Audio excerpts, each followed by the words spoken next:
Avant la cérémonie qui va commencer exactement à l'heure. Bravo messieurs, on n'a jamais vu ça. Hein. Bon. Regarde, oui. Et on a prévu l'éclaircie à ce moment-là. Bon, en plus on a prévu l'éclaircie. Alors vous connaissez le programme, on va sortir peu de temps, mais on va sortir quand même pour couper le ruban. Bon, merci à tous d'être venus, hein. Malgré le beau temps. Le soleil est là. Bonjour, voilà. Bonjour, du coup. Ah, voilà, d'accord. On aurait beaucoup de venir. Non, voilà. On y va. Bon, oui, allez, mais approchez-vous, là. Voilà. Gérard, monsieur le maire, monsieur le président. Vous êtes prêts? Allez.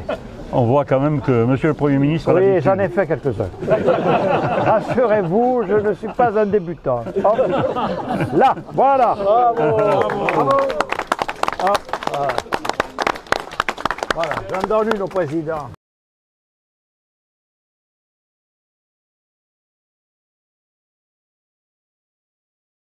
Allez, venez avec moi là. Oui, Il n'y a oui, pas oui, que moi, oui. Michel. Allez.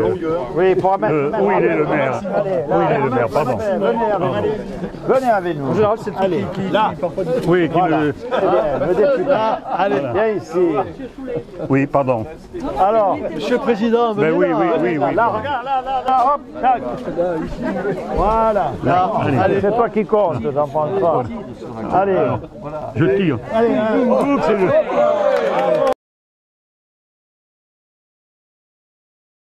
Oui, pardon. Et en 48 jusqu'en 56. Oui. Mais vous l'avez Donc, connu, c'est bien. nous allons commencer. Je précise, il y a donc 3 discours dans l'ordre protocolaire. Je dois commencer en tant que président de l'Université du Temps Libre. Ensuite, monsieur le maire de Tarbes. Et enfin, monsieur le Premier ministre, Jean Castex. Monsieur le président du conseil départemental, monsieur le maire de Tarbes, donc pour une fois, j'espère ne pas l'être, répondre à 2 questions. Comment? C'est là qu'il faut se méfier. Oui, tout à fait. Tous les gens qui disent ça, je sais bien. Quand je dis je ne serai pas long, je veux dire 40, 45 minutes, pas plus. Pas plus. Donc, répondre à 2 questions qu'on m'a beaucoup posées ces temps-ci. Pourquoi vouloir solenniser l'accès de l'Université du Temps Libre de Tarbes et de Bigorre à des nouveaux locaux? Pourquoi faire appel à M. Jean Castex, ancien Premier ministre, pour présider cette manifestation? Alors commençons par la première question. Pourquoi solenniser l'accès de notre association à de nouveaux locaux? Il me semble qu'il y a au moins 4 raisons. La première, de célébrer l'événement, tient à notre satisfaction d'investir un lieu et un quartier populaire de Tarbes. Nous avons tenu à conserver le nom de l'école primaire, puis maternelle, qui nous ont précédés ici. Jeanne Larocque, monsieur le maire le dira mieux tout à l'heure peut-être, enfin nos sources sont les mêmes, est une bienfaitrice de la ville, épouse d'un professeur d'histoire du lycée Théophile Gautier dans la seconde moitié du XIXe siècle, donc il y a déjà un certain temps. Et à son décès, Madame Jeanne Larocque donc, a souhaité encourager l'enseignement dans sa ville, notamment l'enseignement des jeunes filles, et elle a laissé donc de l'argent, un legs donc assez important, et grâce à ce don, la municipalité a entrepris de construire une école qui est restée en activité jusqu'à il y a 2 ans environ, permettant aux populations du vieux quartier du Foirail, puis du nouveau quartier, nouveau tout étant relatif, du Closier, de disposer d'un établissement d'enseignement. Seconde raison de célébrer notre installation tient au fait que, pour nous, administrateurs, adhérents, l'achèvement à temps de la réfection de ces locaux est un petit miracle, un miracle collectif, et je me permets de le préciser. Dès que j'aurai pu tourner les pages, vous voyez l'émotion. Alors, ça y est. Quand monsieur le maire de Tarbes, c'est pas tout le monde qui a un ancien Premier ministre pour lui tourner les pages, n'est-ce pas? Merci. Ça te permet de répondre à la deuxième Exactement. question. Parfait. Pourquoi je suis là? Voilà. On a répété tout ça, bien sûr, longuement. Quand monsieur le maire de Tarbes nous a proposé le 22 février 2022 de nous louer les locaux d'une école primaire désaffectée près du Foirail, que je ne connaissais pas d'ailleurs, nous ne mesurions pas alors la quantité de démarches administratives, les diverses tractations bancaires destinées à obtenir un prêt, ainsi que la multiplicité des travaux à accomplir pour transformer une ancienne école maternelle en un centre universitaire. Grâce, alors la liste est un peu longue, grâce à la compréhension de monsieur le maire et de l'ensemble du conseil municipal unanime, grâce à l'implication toute particulière de différents services municipaux, services d'architecture, communication, espaces verts, etc., et de plusieurs responsables qui sont ici, j'espère, notamment M. Denis Kramp, M. Éric Kieser, que nous remercions chaleureusement et qui ont été constamment à nos côtés. Grâce aussi à la compétence, à l'omniprésence de Gilles Puyat du cabinet d'architecture Voincher, qui malheureusement n'est pas là, mais qui a été vraiment constamment à nos côtés, grâce à la bonne volonté et au sérieux des entreprises, j'ai vu tout à l'heure des représentants, notamment pour la menuiserie par exemple, donc des entreprises maçonnerie, plâtrerie, menuiserie, peinture, électricité, sanitaire, et grâce aussi à l'exceptionnelle mobilisation en plein été de très nombreux membres de notre association, en particulier de Jean-Jacques Discan, que je n'ai pas vu aujourd'hui, de Jacques Guibaud et d'Annick Valéry pour gérer la logistique, les espaces verts, la sécurité, et bien sûr il y a des dizaines d'autres que je devrais citer, dont le pari, grâce à tout ce monde, a pu être tenu. L'espace Jeanne Larocque a pu recevoir ses premiers étudiants le lundi 2 octobre à 9h du matin.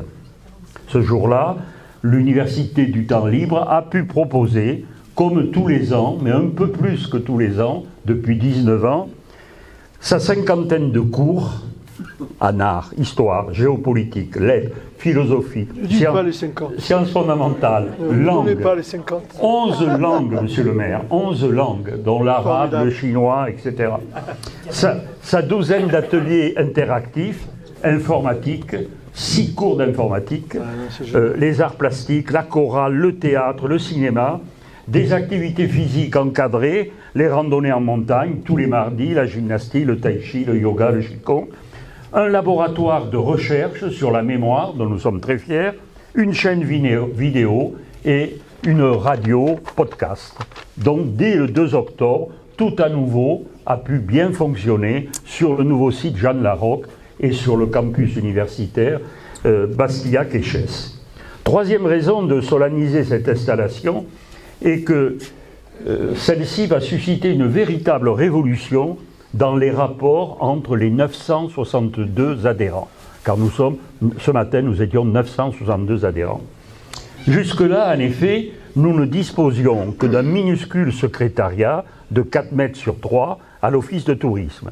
C'était le seul endroit dans lequel nous pouvions nous retrouver. Désormais, tout est différent.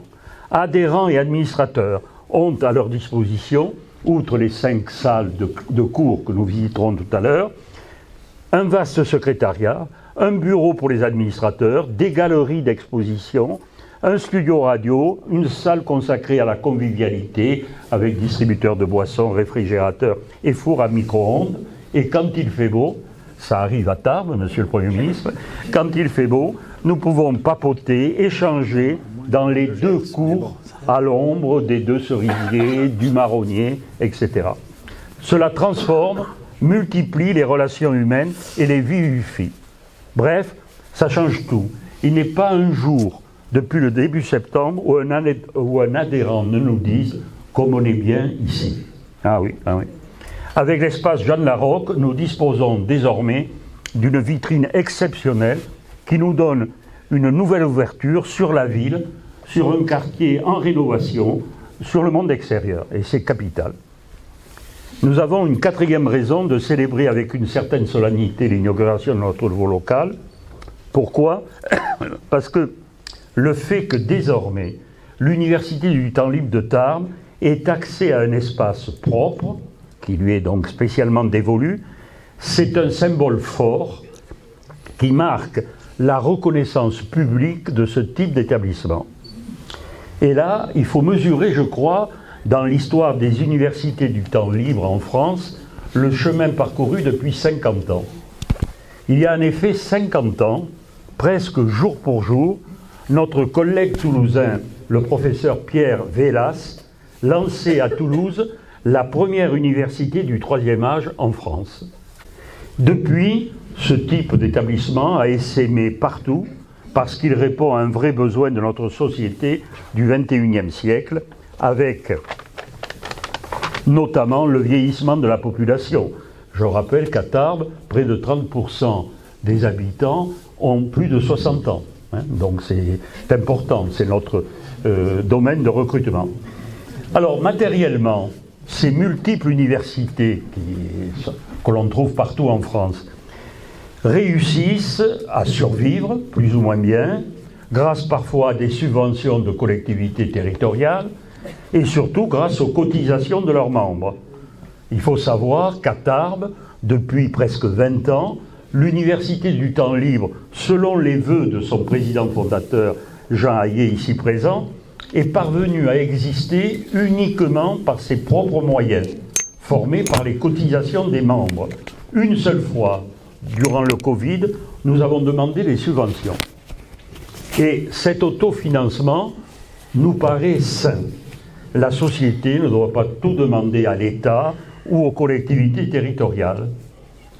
Mais en revanche, il nous semble que, de même que les collectivités territoriales ont en charge les locaux des écoles, les locaux des collèges et des lycées, il paraîtrait normal qu'elles prennent en charge aussi les locaux de ces nouvelles structures d'enseignement que sont devenues les universités du 3e âge ou universités du temps libre.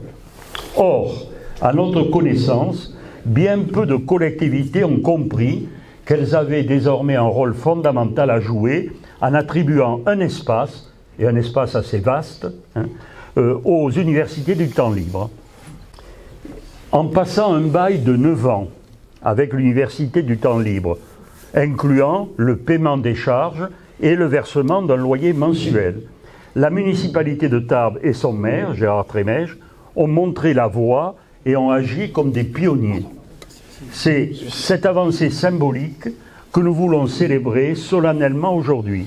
Désormais, chaque université du temps libre doit pouvoir désormais dire, comme à Tarbes, nous devons disposer, grâce aux collectivités locales, de locaux propres et vastes. J'en arrive, rassurez-vous, à la fin du discours et surtout à la deuxième question qui interroge beaucoup M. Castex. Pourquoi faire appel à M. Jean Castex pour présider l'inauguration de ces nouveaux locaux? La question m'a été posée très souvent. Bien, pour maintes raisons. D'abord parce que M. Castex, ça ne vous aura pas échappé, a été durant 1 an, 10 mois et 13 jours Premier ministre de la France. Un Premier ministre apprécié pour son intelligence, son humanité et sa simplicité. C'est un grand honneur pour nous de l'accueillir.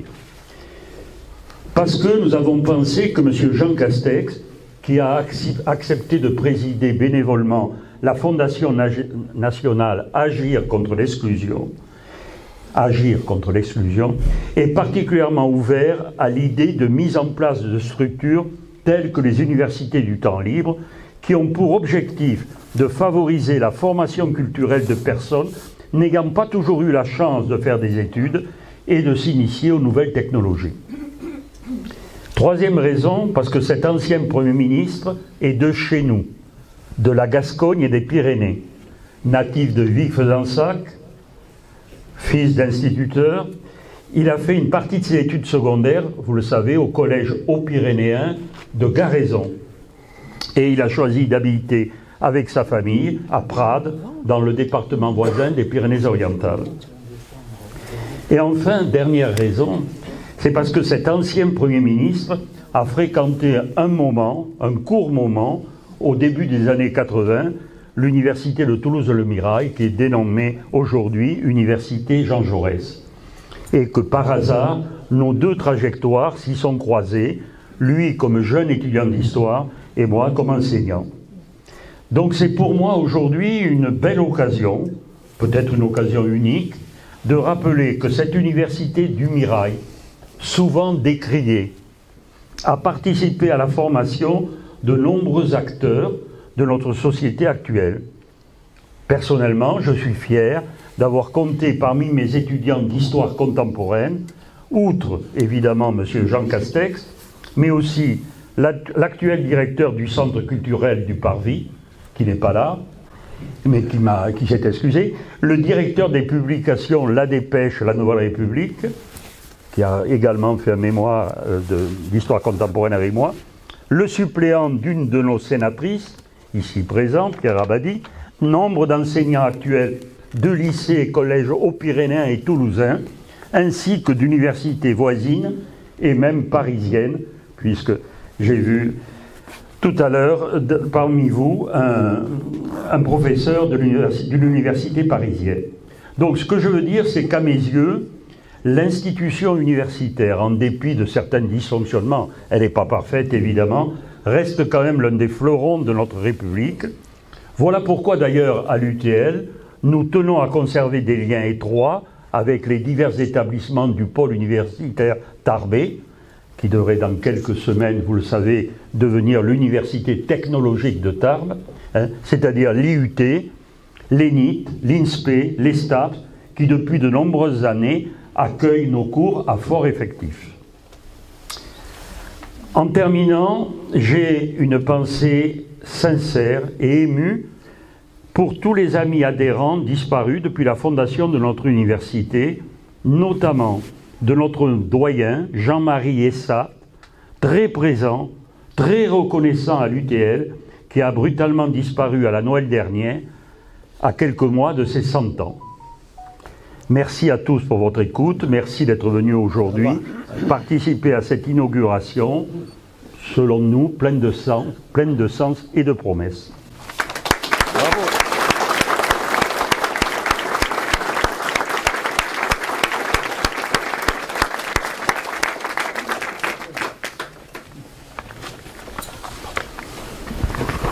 C'est pas évident, vous avez tout dit, Monsieur le Président. Monsieur le Premier ministre, si vous permettez, cher ami, Monsieur le Préfet, Monsieur le Président, Mesdames les sénatrices, Monsieur le député, Mesdames et Messieurs les élus, Mesdames et Messieurs et chers amis, j'ai pas mal d'amis que je retrouve ici et qui sont des membres de l'Université du Temps Libre. Bien, je me souviens, il y a à peu près 20 ans, pratiquement jour pour jour, je venais d'être élu à quelque chose près maire de Tarbes. J'ai reçu M. Hayet et M. Cahuzac qui sont venus me présenter le projet de l'Université du Temps Libre du département des Hautes-Pyrénées et de la ville de Tarbes. Et c'est une idée qui se développait ailleurs, j'en ai connaissance bien évidemment, J'ai trouvé que l'idée était excellente et j'ai mis en œuvre tous les moyens possibles pour accompagner cette initiative. D'abord en mettant un local à l'Office du tourisme à disposition, puis ensuite, contrairement à ce que j'ai entendu tout à l'heure, avec le département, une petite subvention de démarrage a été accordée à l'Université du Temps Libre puisqu'il démarrait à zéro pour les aider. Voilà. Donc, je ne regrette pas, Monsieur le Président qui est derrière moi, je ne regrette pas d'avoir accompagné cette heureuse initiative qui fait du bien à tout le monde. On pourrait, vous voyez, entre nous, c'est une affaire de temps. La pluie, le soleil, le temps libre. Est-ce que le temps libre veut dire oisiveté? Absolument pas. Avec l'UTL, le temps libre, c'est l'enrichissement. C'est l'enrichissement, après une vie de labeur éventuellement, mais c'est l'enrichissement constant sur tous les plans. Enrichissement intellectuel, enrichissement culturel, enrichissement sportif. L'offre de l'UTL est tout à fait exceptionnelle. Donc, l'université du temps libre, ce n'est pas l'oisiveté. Le temps libre, ce n'est pas l'oisiveté. C'est le temps de l'enrichissement différent. Le temps présent, par contre, c'est celui d'une société en mutation. Une société en difficulté, on s'interroge sur beaucoup de choses, sur l'avenir. Mais le temps présent aussi, c'est le temps au sein duquel l'UTL, l'Université du Temps Libre, a toute sa place. Nous sommes tous en attente de quelque chose. Et l'Université du Temps Libre est capable de répondre à ces attentes qui changeront, j'en suis convaincu, la vie de certaines personnes qui sont en demande de quelque chose d'autre, de quelque chose de plus. Mais il y a aussi entre nous, Monsieur le Président, le temps contraint. Vous avez rappelé l'engagement qui a été le nôtre à vos côtés. Moi je vais parler de vos angoisses. Régulièrement manifestées sur mon site à la mairie, parce que vous n'aviez qu'une peur, c'est que les travaux ne sont pas finis à temps. Et je voudrais à mon tour remercier, autour de Denis Kramp, d'Éric Kayser, toutes les équipes de la mairie qui se sont mises à vos côtés, Monsieur le Président, pour que vous puissiez travailler comme vous le souhaitiez, au moment où vous le souhaitiez, et dans les conditions que vous souhaitiez. Je n'ai pas encore visité la nouvelle installation, mais déjà rien que dans cette salle, je constate que ce que vous avez fait est tout à fait remarquable. Il y avait des salles de classe avant ici, hein, Gilles Craspa, il le sait bien. Et aujourd'hui, eh bien, voilà une salle, je pense qu'il doit y avoir tout le matériel pour la diffusion de l'information, l'éducation, la découverte, tout ce que vous voudrez. Et ce que je voudrais dire, que en éducation, comme en politique, il faut savoir conjuguer à tous les temps. Au temps passé, au temps présent et au temps futur. C'est pas toujours simple. Ce lieu est symbolique, car c'est un lieu d'apprentissage des connaissances, en tout cas voulu comme tel, par la généreuse donatrice des terrains à la commune à la fin du XIXe siècle, Madame Jeanne Narocque. Et je suis sûr que Madame Jeanne Narocque doit être satisfaite de voir que cette école, qui a été déménagée à quelques centaines de mètres d'ici, au sein de l'école Jean Massé, la maternelle est en bas et l'école primaire est en haut, doit être satisfaite de voir qu'il y a une suite dans ces locaux pour la diffusion du savoir. La diffusion du savoir, c'est apprendre aux jeunes comment demain ils deviendront des hommes et comment il faudra vivre. Et c'est apprendre aux moins jeunes que quel que soit l'âge, il y a encore des choses à prendre et à apprendre. Et l'Université du Temps Libre est capable de répondre à tous ces questionnements. L'UTL participe à la vie de la cité. Et elle est très dynamique, très active, très présente. Elle permet le maintien d'activités intellectuelles et physiques tout au long de la vie et de rester en prise avec les grands enjeux de la société, de découvrir de nouvelles disciplines, de se familiariser avec de nouvelles technologies. J'espère qu'un jour vous pourrez m'accueillir parmi vos étudiants, je ne sais pas comment vous les appelez, en tout cas les membres de l'UTL, quand j'arriverai au temps de l'oisiveté. Mais on a consenti en effet un bail de presque 10 ans. Presque 10 ans. Ben, c'est pile le temps de la fin de mon prochain mandat. Mais ce que je voudrais dire, c'est qu'on a trouvé un accord avec le président parce qu'il y avait des travaux importants à faire.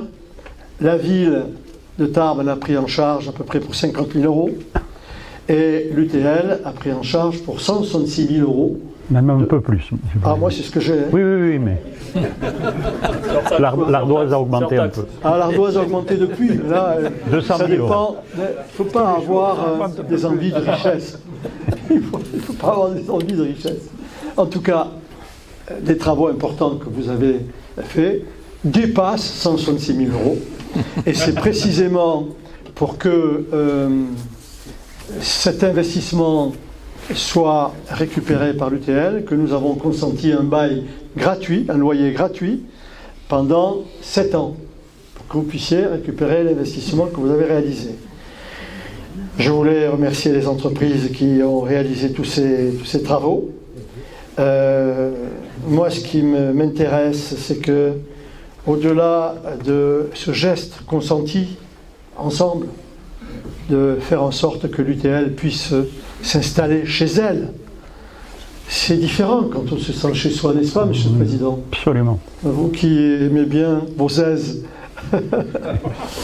Mais au-delà de ce contrat, ce geste porte en lui 3 objectifs majeurs. Matérialiser la présence de l'Université du temps libre, contribuer à la chaîne des connaissances en apportant une attention particulière à ceux qui en sont le plus éloignés, et qui permet aussi de faire rayonner la ville de Tarbes à travers ses savoir-faire et ses talents, et aussi l'exemple qu'elle peut donner à d'autres villes à l'égard des universités du temps libre.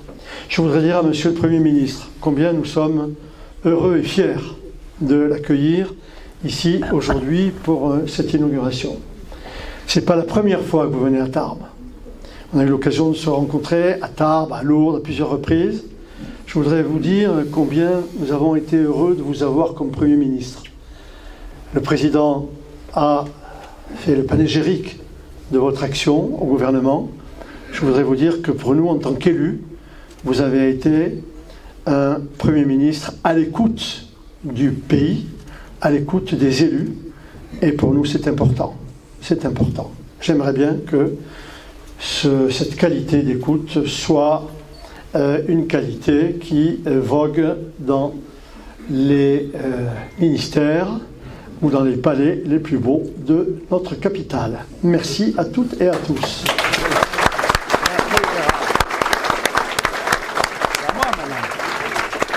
Merci beaucoup, monsieur le maire.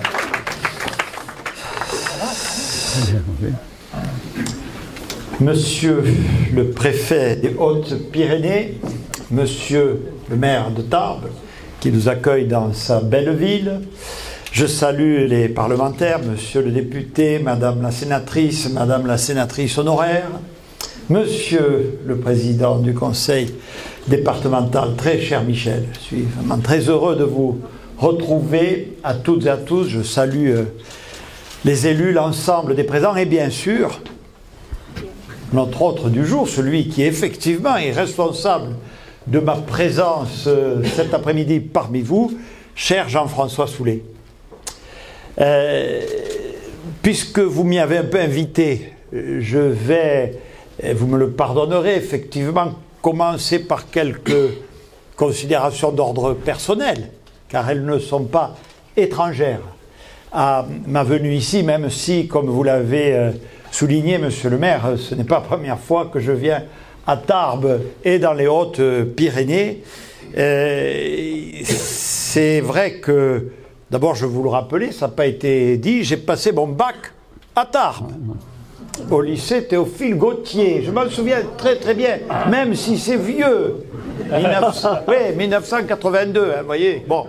Mais, le souvenir que j'en passe, c'est pas tant le bac, mais pendant les épreuves, il y avait le foot à Séville, France-Allemagne, tout le monde se souvient de ça. La finale. Bon, je ne reviens pas. Non. On avait quand même eu le bac, on était perturbés par tout ça. Et si on était méritant, déjà à l'époque. Bon. Mais c'est vrai, donc j'ai passé mon bac à Tarbes parce qu'effectivement, moi, le Gersois, venu de Vic-Fezensac, si cher à mon cœur, j'ai fait mon lycée, comme on dit, cher Michel, à Garaison. Bon, d'habitude, quand on dit ça, vous voyez, ça, c'est plein de sous-entendus. On a foutu ce type à Garaison. Bon. Alors, bon, je ne sais pas s'il faut le défendre, s'il faut le nier. Bon, c'est comme ça. En tout cas, ce que je peux vous dire, c'est que, au début, ça a été un peu difficile, mais je pense, comme tout un chacun, en tout cas, que l'internat, c'est 3 ans quand même, interne, ça a beaucoup compté pour moi pour forger ce que je suis devenu. C'est une école de la vie, comme on dirait aujourd'hui. Bon, et à un moment où on recherche quand même des repères, un cadre. Celui-là, incontestablement, en fut un. Bon, puis on y a quand même beaucoup rigolé, je le dis quand même au passage. Bon. Et alors, ce que je vais vous dire d'ailleurs, je m'adresse à un éminent universitaire, c'est aussi une leçon de vie. J'étais donc là, et puis vous voyez, j'étais dans les séries scientifiques. À l'époque, bon, comme il y a beaucoup d'anciens, je peux le dire, on appelait ça le bac C. Ça a disparu maintenant, mes filles, je m'y perds moi-même. Bon. Et donc, c'était comme ça, vous voyez, au collège, vous étiez un bon élève, clac, on vous mettait en C, c'était comme ça. Je vivais ma scolarité au lycée, dans cette belle série, mathématiques, physique, etc. Mais au fond de moi-même, je sentais que les disciplines, comme on dit, qui me plaisaient le plus, c'était plutôt l'histoire géo, le français, la philosophie. Jusqu'au jour où j'étais déjà en terminale, quelques encablures du baccalauréat, un prof d'histoire géo, mais qui n'était pas d'ailleurs celui de ma classe, m'interpelle et me dit « Mais qu'est-ce que tu vas faire l'année prochaine ?» Comme vous faisiez la série C, et on faisait à l'époque Maths Sup. Vous voyez? Matélème. Oui, après. Matélème, ça va, ça, Jean-François. Alors, je ne veux pas dire, mais là, non. Ça n'existait plus, je le dis quand même. Hein. Je suis vieux, je le reconnais, mais quand même. Bon. Donc, Maths Sup, ou, bien évidemment, alors moi, c'était le lycée Ozen, très prestigieux. Il y avait Fermat, qui était encore mieux, mais là, bon. À Toulouse. À Toulouse. Bon. T'étais le lycée Ozen? J'étais parti pour aller là-bas. Et ce prof me dit, mais non, mais tu vas t'ennuyer, tu n'es pas fait pour ça. Ben oui, bon, regarde par exemple Sciences Po, ça te correspondrait mieux qu'ESACO. Alors aujourd'hui, mesdames et messieurs, on prendrait le téléphone, on tape Google, en 5 minutes, on sait tout. Comment on appelle, le CDI de Garaison n'était pas encore outillé.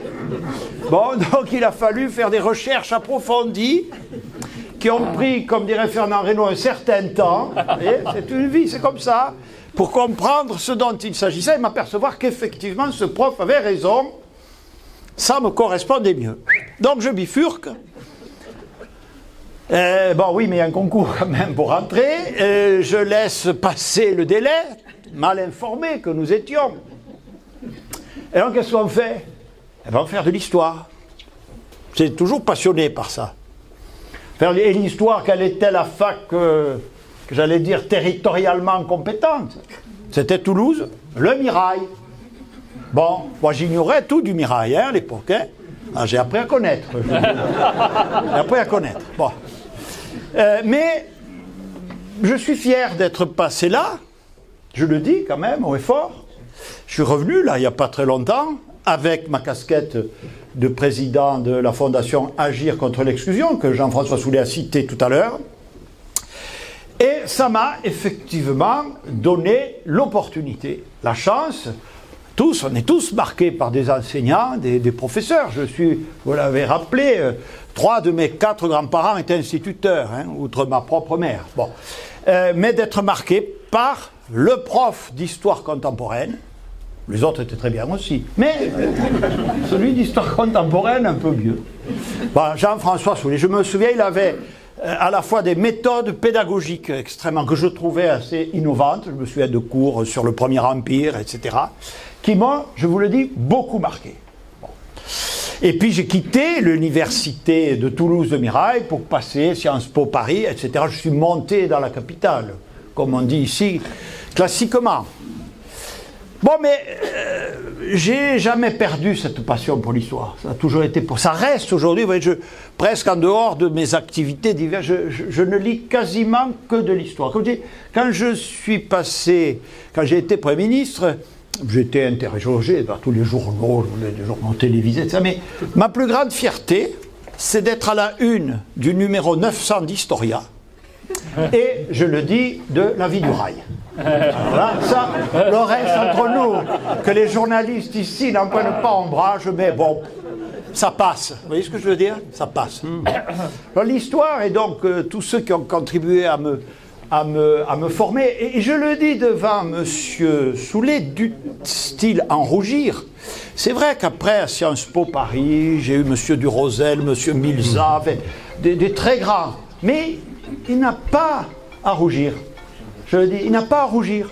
L'enseignement qu'il donnait était de très haute tenue. De très haute tenue. Et encore une fois, vraiment contribué à me forger. Donc vous voyez que quand... Alors, j'ai perdu de vue, évidemment, après.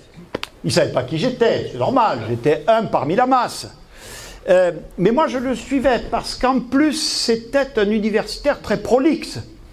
Bon, forcément, le cas de tous. C'est-à-dire, il écrivait. Non seulement il enseignait, mais il cherchait. Et notamment, je conseille vivement, mais ai-je à le faire ici, à Tarbes, tous les ouvrages qu'il a écrits et que j'ai lus avant de renouer le lien avec lui sur l'histoire des Pyrénées. Formidable, puisque comme il l'a dit, après, à la fois pour des raisons de santé et de mariage, je suis allé m'établir dans d'autres Pyrénées, un peu plus lointaines, plus à l'Orient. Très belle aussi, je le dis, dont j'arrive d'ailleurs ce matin même. Donc je suivais un peu le professeur Soulet, voyez-vous, messieurs, dames. Et un jour, j'étais Premier ministre, je me trouvais à Madrid. Alors là, quand un Premier ministre se déplace, il réunit, comme on dit, la communauté française. Il y a la communauté française, il y avait là une salle 2 fois gardie comme celle-là. Puis un monsieur vient me voir, il me dit « Ah, monsieur, vous n'avez pas été étudiant au Mirail, par hasard ?» « Si, oui. »« Ah, parce que j'ai un de très bons amis que vous avez peut-être eu, me dit-il. »« Et comment il s'appelle ?»« Jean-François Soulet. »« Ah, évidemment. Évidemment. » Et c'est comme ça, grâce à cet intermédiaire, que nous avons repris langue et que finalement, je suis cet après-midi parmi vous. Et j'étais très heureux que... Bon, les Grecs disaient que l'histoire est circulaire. Eh bien, d'avoir renoué ainsi avec à la fois mon ancien professeur et mes amours éternels pour l'histoire. Bon. On est ici à une université du temps libre, et je le dis, j'en profite pour le dire, moi, au service, comme vous tous, de l'action publique. N'oubliez jamais, ai-je besoin de vous en convaincre, l'histoire, sa connaissance, l'éducation, l'instruction, la culture, appelez ça comme vous voulez, sont les fondements même de nos sociétés démocratiques et républicaines, sont les meilleurs antidotes contre toute forme d'intolérance, de guerre, de division, toujours à l'œuvre. Hélas, l'histoire est aussi faite de beaucoup de pessimisme. Donc je ne pouvais pour toutes ces raisons que vraiment considérer comme un honneur l'invitation, cher Jean-François, que vous m'avez faite de venir parmi vous ici, dans des terres qui sont un peu les miennes, inaugurer ces nouveaux locaux. Les universités temps libre, vous en avez rappelé l'histoire, c'est très bien, enfin, c'est une vieille quête française, hein, comme se former tout au long de la vie. On en entend parler, mais enfin, on est quand même... Vous avez parlé des petits péchés de notre enseignement supérieur qui viennent bien au-delà de l'université. On a quand même un peu trop, et c'est une faiblesse, je le dis, le culte de la formation initiale et du premier diplôme, qui scellerait des destins à vie. Ça, c'est, je le dis, avec l'optique, avec le recul qui est le mien aujourd'hui, l'optique comparative, c'est un petit défaut, cet académisme excessif, cette diplomite nationale. Non, il faut y revenir tout le temps. La formation, d'abord le monde bouge, le monde change, la vie change. Donc cette soif d'apprendre, elle doit être continue. C'est vrai évidemment sur le plan professionnel, pour remettre à jour ses compétences, mais c'est vrai aussi évidemment au plan intellectuel. Et ça n'a évidemment pas de frontière d'âge, comme vous le démontrez avec beaucoup de talent. Donc je voudrais à mon tour saluer évidemment ces créations et c'est heureux. Je suis fier aussi que ce soit à Toulouse, que vous l'avez rappelé, la première université du temps libre, on appelle ça du troisième âge, ait été créée, c'est bien, qu'ici à Prades, vous l'avez fait. À ce moment quand même de mon propos, vous l'avez dit, il y en a partout maintenant, elles ont été sémées de façon sans doute inégale sur tout le territoire national. Vous me permettrez et vous comprendrez toutes et tous que je veuille à cet instant précis de mon propos citer l'université du temps libre d'Arras, créée en 2002 et dont l'un des cofondateurs fut Dominique Bernard, ce professeur lâchement et sauvagement assassiné il y a quelques jours. Il avait, lui aussi, une conscience civique très forte qui l'avait conduit, parce que finalement c'est aussi ce que vous faites, à considérer que donner du temps aux autres dans la transmission du savoir était tout sauf du temps perdu. Je vous disais, il n'y a pas de hasard. J'étais Premier ministre. Les circonstances sont étrangement ressemblantes lorsque son collègue Samuel Paty a été assassiné dans des conditions un peu similaires. Et vous le savez toutes et tous, il n'y a pas de hasard. C'est bien, justement, l'instruction, l'histoire, l'élévation de la pensée, la tolérance, la diversité que l'on cherche à atteindre. Disons-le ici au effort, elles sont inatteignables. Inatteignables, et la République restera la plus forte. Et chacun, où qu'il soit, doit se sentir concerné et concourir à ce combat qui, je le répète, est vraiment profondément républicain. Ayez cette soif d'apprendre en permanence. Qui que vous soyez, où que vous soyez, ça relativise tellement de choses. Hein? Cette très très belle formule attribuée je crois, à Socrate par Platon, qui disait à la fin de sa vie, un érudit s'il en était, je sais bien que je ne sais rien, n'est-ce pas? Plus on apprend, plus on voit l'immensité de ce qu'il reste à apprendre. Donc je voudrais à mon tour saluer votre dynamisme, sans doute une des universités populaires du temps libre du troisième âge parmi les plus dynamiques. Cela honore votre ville, monsieur le maire, votre département, monsieur le président. Ça prouve qu'il se passe des choses là. J'ai été moi aussi frappé par la diversité des enseignements. Voilà. Je n'oublie pas qu'il y a aussi l'occitan, moi qui vais ce soir pas très loin d'ici, dans un autre département, je ne le citerai pas, écouter mon ami Nadao en concert, hein, voilà. Bon, je veux quand même dire que j'ai vu qu'il y avait même de la physique stellaire. Voilà, ça c'est pour me rappeler ma formation en série scientifique dont j'ai tout oublié. Mais évidemment, la géopolitique de la Russie, enseignement dispensé par le professeur Jean-François Soulet, doit sans nul doute être l'un des points d'orgue des formations ici dispensées. Alors j'ai vu que vous faisiez des voyages, des randonnées, que vous aviez des activités physiques à proposer à vos adhérents. Adhérents qui, vous l'avez dit, sont particulièrement nombreux. Bon, on n'est pas loin de 1000. On va dire que c'est votre objectif, là, non? De dépasser le cap symbolique des 1000 adhérents. Mais ce que je veux dire, pour terminer, c'est que, bien sûr, l'activité éducative, la formation est un objectif premier d'une université du temps libre. Mais je me demande si elle n'est pas, enfin je ne me demande pas en réalité, si elle n'est pas tout autant un prétexte finalement entre vous à créer du lien social, de la solidarité, un espace de vie, de la convivialité, de l'intégration, comme on dit. Voilà. Nous avons, mesdames et messieurs, ai-je besoin de le marteler, tant besoin de bienveillance, de nous retrouver, de nous écouter, de partager. Voilà. Enrichissement intellectuel, culturel, physique et social, j'allais presque dire psychologique et moral, Monsieur le Président. C'est cela, je crois, la force des universités du temps libre, et en particulier, vous l'avez souligné, pour nos aînés. Voilà, il n'y a pas un cap où tout s'arrête, au contraire, il faut gérer. L'espérance de vie, elle a marqué, vous le savez toutes et tous, un palier avec la Covid. Elle reprendra sa marche en avant, et bien, il faut l'occuper de la façon la plus utile et la plus heureuse. Et je pense que, si je puis dire, vous avez même une vertu thérapeutique. Thérapeutique, je le pense. Voilà. Donc, voilà, c'est bon mot de la fin. Ça vous donne, mesdames et messieurs, longue vie, raison supplémentaire pour souhaiter longue vie à l'Université du temps libre. Merci.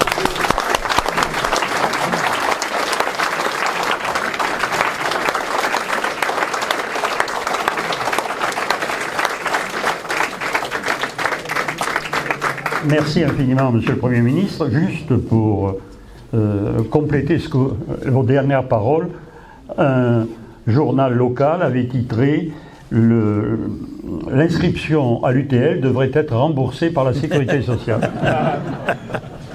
Alors, si vous voulez bien, on va donc prolonger cette rencontre, puisque nous allons visiter avec les officiels, tout le monde, on ne peut pas visiter ensemble, nous allons visiter l'ensemble du petit campus, et ensuite nous nous retrouverons donc ici tous pour manger un peu de tourte, un gâteau à la broche, tout ceci offert par la mairie, et voilà, et puis ensuite on clôturera cette rencontre. Alors si vous voulez, on va commencer la visite. Voilà. Les Sabatans, entre Chimon et Sabatans, on voit le Canicou d'un côté et le Pays Basque de l'autre côté. Tu veux m'aider? Oui. Tu vas à côté? Ah, je vais à côté. Tu portes à côté et moi je te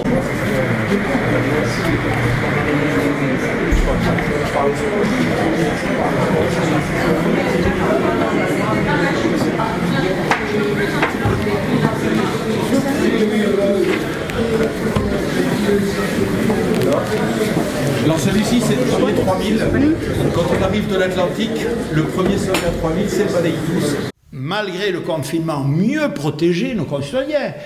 Pendant la grippe espagnole de 1920 ou le choléra de la fin du XIXe siècle, il n'y a pas eu de chômage partiel, de fonds de solidarité, ça n'a pas existé. C'est à notre honneur.